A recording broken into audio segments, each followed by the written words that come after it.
Hello viewers, আশা করছি এই জায়গাটা সবাই চেনেন। এটা হলো সাহেবনগর স্টেট ব্যাংক। এই সাহেবনগর স্টেট ব্যাংক থেকে দাঁড়ারকান্দি ব্রিজ পর্যন্ত রাস্তার অবস্থা দীর্ঘদিন ধরে অত্যন্ত খারাপ। সামান্য বৃষ্টি হলে রাস্তার বিভিন্ন জায়গায় জল জমে যায়, ফলে চলাচল করা খুবই কষ্টকর হয়ে পড়ে। প্রতিদিন এই রাস্তা দিয়ে স্কুল কলেজের ছাত্রছাত্রী, কর্মজীবী মানুষ এবং সাধারণ পথচারীর যাতায়াত করতে হয়, কিন্তু ভাঙাচোরা রাস্তার কারণে সবাইকে চরম ভোগান্তির শিকার হতে হয়।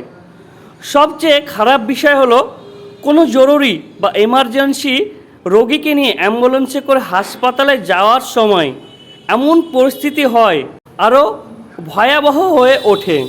রাস্তার বেহাল অবস্থার কারণে গন্তব্যস্থলে পৌঁছাতে খুবই কঠিন হয়ে যায়, জীবনের জন্য ঝুঁকিপূর্ণ হতে পারে। স্থানীয় বাসিন্দাদের পক্ষ থেকে আমাদের বিধায়ক রেয়াত হোসেন সরকারের কাছে আমি দৃষ্টি আকর্ষণ করছি, এই রাস্তাটা যেন দ্রুত সংস্কার হয়। আমি কোনো রাজনৈতিক মানুষ না, একটা ছোট্ট কন্টেন্ট ক্রিয়েটার। সাধারণ মানুষের পক্ষ থেকে এই কষ্টের রাস্তার কথা আমি তুলে ধরলাম। আশা করছি খুব তাড়াতাড়ি এই রাস্তা সংস্কার হবে। ভিডিওটি বেশি বেশি শেয়ার করে প্রশাসনের কাছে পৌঁছে দিন। ধন্যবাদ।